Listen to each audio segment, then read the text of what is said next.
ஊரெல்லாம் கூடி ஒலிக்க அமுதூட்டும் பேரினை நீக்கி வினமென்று வேறிட்டு சூரியம் சுடுகாட்டில் சென்று சுட்டிற்று நீரினில் மூழ்கி நினைப்பொழிந்தாரே என்று திருமூலர் உடலின் நிலையாமையை பற்றி கூறுகின்றார். ஏக்க நிலையாமை ஊரெல்லாம் கூடி ஒலிக்க கேட்கன்னு சொந்த பந்தம் எல்லாம் கூடி சேர்ந்து அழுக அமுதூட்டும் பெயரை நீக்கி தாயேந்தர் வைத்த முருகன், கண்ணன், கருப்பசாமி என்ற பெயர்களை அமுதூட்டும் பெயரில் நீக்கி பிணம் என்று பெயரிட்டு அதெல்லாம் நீக்கி பிணம் என்று பெயர் வைத்து விடுவார்கள். பிணம் என்று பெயரிட்டு சூரியம் சுடுகாட்டில் சென்று நெருப்பால் சுடப்படுகின்ற இல்லை எரிக்கப்படுகின்ற புதைக்கப்படுகின்ற அந்த சுடுகாட்டில் சென்று சுட்டிட்டு நெருப்பை கொளுத்தி எரித்துவிட்டு நீரில் மூழ்கி இறந்ததை மறந்து நினைப்பொழிந்தாரே. இதுதான் என்னுடைய யாக்கை நிலைமையை பற்றி கூறுகின்றார். யாக்கை இருக்கும்போது நாம் என்ன செய்ய வேண்டும் என்பதை உணர்வதற்காக சித்தர்கள் யாக்கை நிலையாமை, இளமை நிலையாமை என்று நிலையாமையை பற்றி விளக்குகிறார்கள். அந்த வகையில் நாம் ஒவ்வொன்றை உணர்ந்து நாம் செயல்பட வேண்டும். இப்போது நாம் பார்க்க வேண்டியது கருநாயுருவி. இந்த கருநாயுருவி மழைக்காலங்களில் அதிகமாக ஒரு சில இடங்களில் வளரும். எல்லா இடங்களிலும் கிடைக்காது, எல்லா இடத்துலையும் இருக்காது. ஒரு சில கருமண் இருக்கிற இடத்துல ஒரு சில இடங்களிலே அது கிடைக்கும்.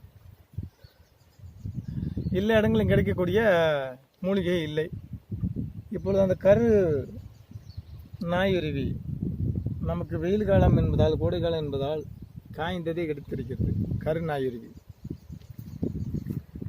இதோடு வட்டத்திருப்பி இலையை அரைத்து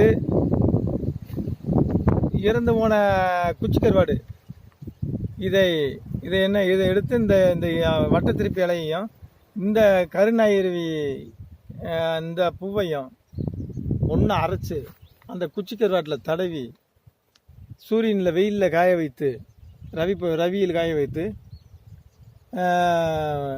நீரினில் போட்டாச்சுன்னா ஒரு 3 நிமிஷம் கழித்து அந்த உயிரற்ற அந்த குச்சி கருவாடு நீந்தி கொண்டே இருக்கும்.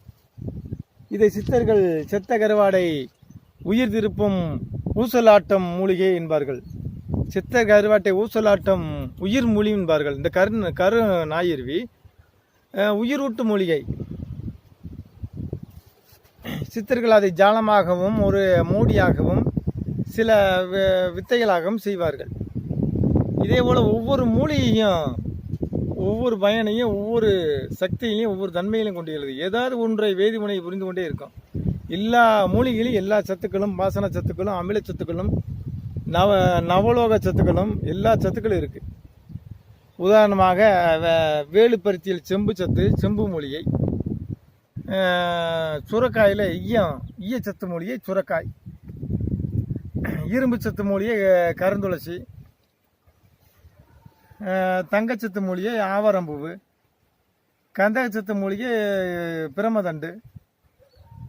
இது மாதிரி ஒவ்வொரு உலோகத்தையும் ஒவ்வொரு பாசனத்தையும் தனக்குள் அடைத்து வைத்திருக்க மூலிகைகள் கோடிக்கணக்காக இருக்கிறது. எல்லா மூலிகையிலையும் ஒவ்வொரு சத்து இருக்கின்றது. ஒவ்வொரு சத்தும் ஒரு இயல்பும் ஒரு தெய்வீக தன்மை இருக்கிறது. அதுபோல் அந்த அசைவற்ற குச்சி கருவாடை உயிராக உழுப்பக்கூடிய ஒரு சக்தி உள்ளது. இது வறண்ட காலங்கள்னால் இப்பொழுது காய்ந்து கிடைத்து இருக்கிறது. மழை காலங்களில் இது வசியமாக எல்லா பக்கமும் கிடைக்கும். இது நாம் எடுத்து இதனுடைய பயன் என்னன்னா, இதை நம்ம சிறிது அரைச்சு நம்ம விவிதிலையும் பூசிக்கலாம். இல்லாட்டி மாலைகளோடு சேர்ந்து இதுவும் சேர்ந்து கட்டிக்கலாம். அது இல்லாட்டி தாயத்துலேயும் அடைச்சி போட்டுக்கலாம். இதை தியானத்துக்கு நம்ம மாலையோடு சேர்ந்து போட்டுக்கிற வேண்டிய ஒரு முக்கியமான பொருள். இது மாலையோடு சேர்ந்து நம்ம எந்த மந்திரம் சொன்னாலும் அது முழுமையான சித்தியாகும். உடம்புள்ள அந்த வாதம், பித்தம், சிலத்துமத்தை அந்த 3 தோஷங்களையும் சமநிலையாக்க கூடிய சக்தி இந்த கரு நாயுருவிக்கு இருக்கிறது. இதை நீரில் போயிட்டு காலையிலும் மாலையிலும் சாப்பிட்டு வந்தாலே உடல் சம்பந்தமான நோய்கள், சுவாச சம்பந்தமான நோய்கள், இழப்பு, இருமல், சுவாச கோளாறுகள் பூரா அது காலியாகும். இதை முறையோடு காப்பு கட்டி நாம் எடுத்து இதை நாம் பயன்படுத்துவோம். ஓம் காளி, ஓம் நம சிவாய. அந்த மூலிகை எடுங்க.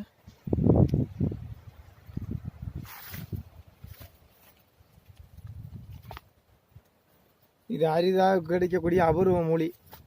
இது எல்லா இடங்களிலும் இந்த மூலி வளராது. எல்லா இடங்களிலும் வளரக்கூடிய மூலிகையில் கரு நாயுருவி. இதை நம்ம முறைப்படி எடுத்து பூஜை பண்ணி காப்பு கட்டி நம்ம பயன்படுத்தணும். காப்பு கட்டி பயன்படுத்தும் போது அதுக்குரிய ஒரு வைத்திய ரீதியாக இருந்தாலும் சரி, ஞான ரீதியாக இருந்தாலும் சரி, வாத வைத்திய ஞானம் அது மூணுக்கு உபயோகப்படக்கூடியது இந்த மூலிகை. இந்த மூலிகை கரு நாயுருவி. இது வெயில் காலங்களில் காய்ந்தது நமக்கு கிடைத்துள்ளது. பச்சையானது மழை காலங்களில் விரைவில் கிடைக்கும். அதை பச்சையோடு அந்த இலைகள் என்ன செய்கிறது, அதை எப்படி அந்த குச்சி கருவாடு உயிரோடு எழுப்பப்படுகிறது என்பதை நம்ம அடுத்த நிகழ்ச்சியில் பார்ப்போம். வைங்க.